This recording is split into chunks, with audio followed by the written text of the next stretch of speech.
I'm sure you've experienced the drive up Route 28 into Wolfboro. You hit the bend at the road at St. Catherine Drexel, complete with a small billboard with two lakeside Adirondack chairs that says, "Welcome back." You continue on and see the views up to the Ossipee and the White Mountains, perhaps catching a fleeting glimpse or two of Mount Washington on a clear day. But many days, like yesterday when I made that trip yet again, the clouds cover the mountains. Yesterday we couldn't even see the Ossipees, let alone the Whites. But occasionally, on those wonderful days, the sun glimmers off its bare granite or snow-capped summit. And if you catch it at sunset, it sometimes shines as gloriously as if flames were devouring the mountaintop. Now, Mount Washington is for some a holy mountain. But like Sinai and Calvary, it is not the final destination. It's not the ending of a stop. It's not the holy place to be, but only one stop on this journey we call faith. It can be, like other mountaintop experiences, both moving and mystical.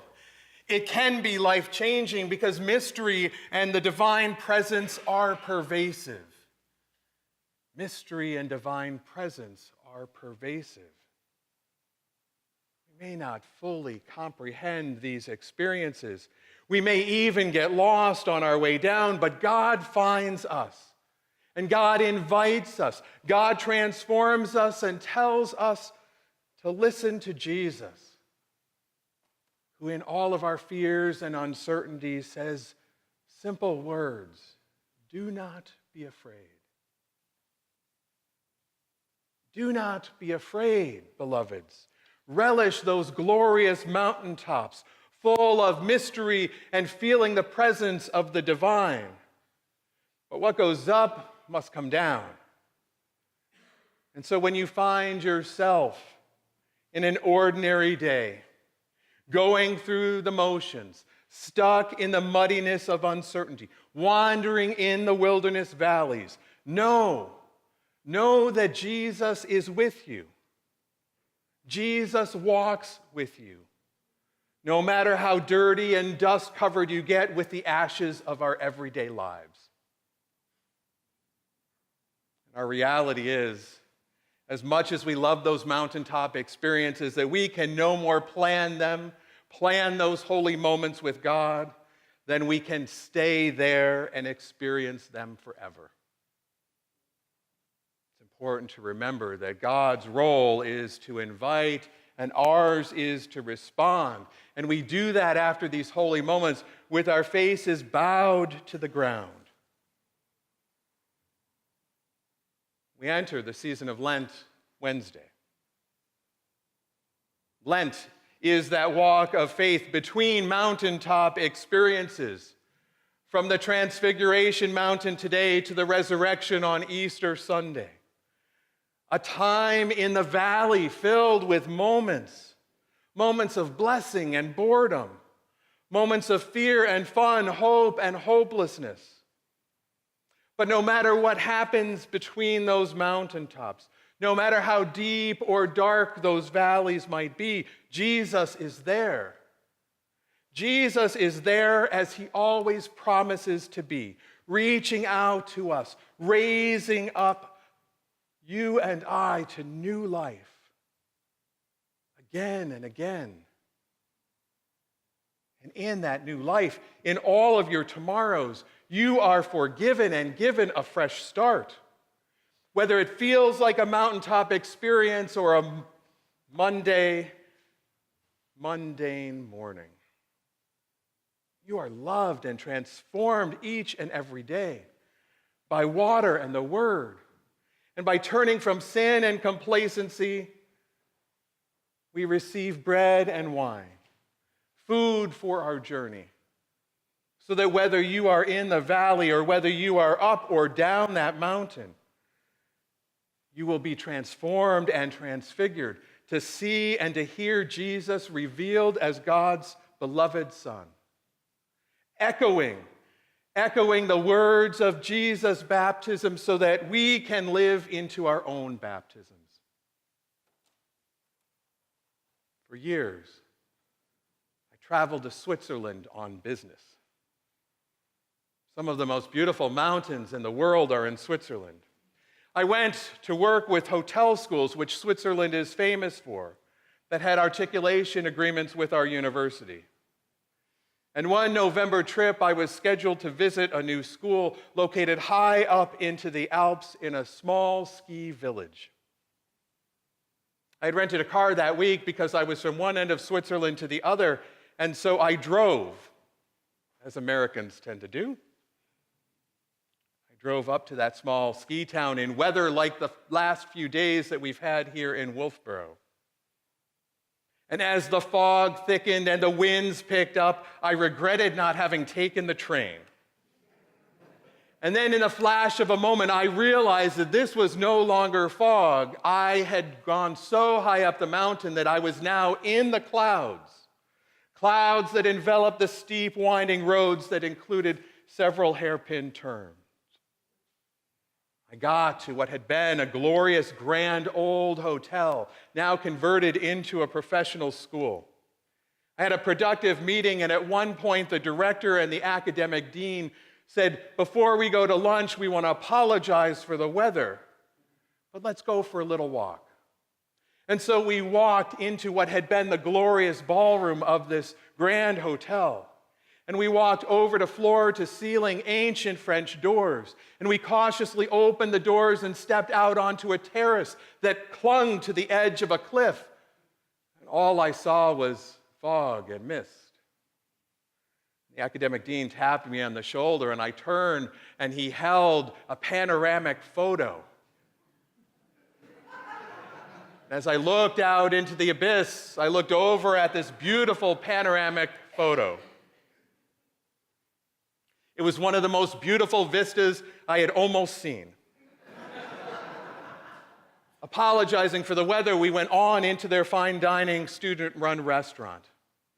We wrapped up the visit, and I prepared to head down the mountain. As I prepared, I realized that some mountaintop experiences don't live up to our expectations. But my adventure didn't end there. The drive down the mountain was made worse knowing how high up the mountain I actually had climbed. It was made worse by temperatures that were dropping and windshield wipers that kept icing over. It was made worse by sudden snow squalls where I couldn't see anything between the cloud, the fog, the mist, the snow. And I realized this was a 2-lane, barely road. No shoulders, no places to pull over. I'm not sure I ever gripped a steering wheel so tightly or prayed so much. There was nowhere for me to calm my nerves or to weather the storm. And so I did what most of us do in that situation. I prayed. Boy, did I pray. And throughout that trip down that mountain, I was assured by Jesus' words to be not afraid. Those words were refrained with every sharp turn, with every slip of the tire.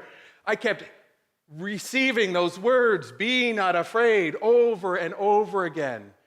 And to this day, I can't tell you whether I heard them or felt them or was carried by them. Mystery and divine presence are pervasive. This week, our small but mighty youth group met on Monday night. As we were wrapping up, we discussed the Bible stories for today. We talked about Jesus' transfiguration on the mountaintop, which led to a conversation about transformers. Transformers, you may know them. Those changing, transforming toys, cartoons, and a whole movie franchise where alien robots, often the Autobots and the Decepticons, are able to transform into a variety of objects who engage in a seemingly endless struggle for dominance or eventual peace. Autobots and Decepticons. We're not just talking about the media. We're talking about ourselves. These transformers sound like people who struggle to become something they're not, trying to please others or to find happiness and success. Autobots who go through the motions, or Decepticons doing whatever it takes. And blessedly, our youth on Monday night noticed not only Jesus' transformation on that mountaintop, but heard the holy echo of God showing and telling us about the divine identity of Jesus. This is my Son. Words shared by God on that mountain of transfiguration and in the waters at the Jordan of Jesus' baptism. Now, we may not be able to relate to Transformers. This guy's name is Optimus Prime. He's a big deal in Transformer land, a land that I am not super familiar with. But Optimus Prime has a strong sense of honor and justice and is dedicated to building peaceful and mutually beneficial coexistence with humans. He is the protector of life and liberty.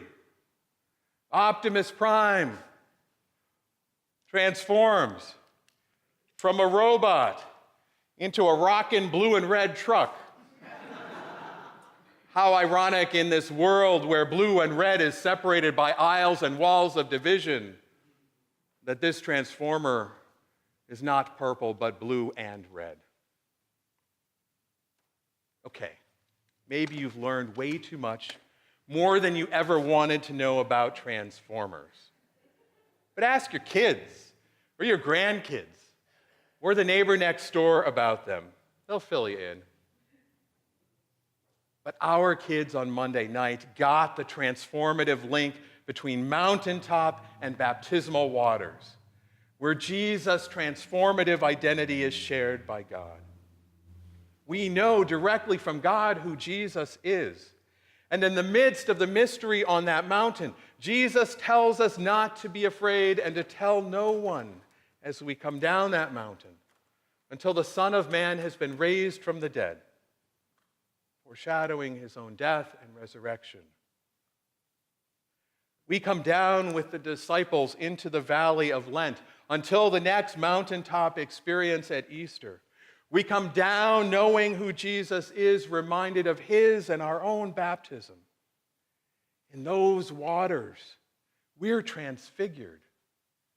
We're changed so that whether we are on the mountain or in the valley, we can be transformers for Jesus, the Christ. Transformers on the lookout for more epiphanies. Transformers on the watch for more in-breaking examples of God in our lives. Transformers looking and pointing to incarnational moments when God works with and through us to transfigure a world that longs for transformation and the very presence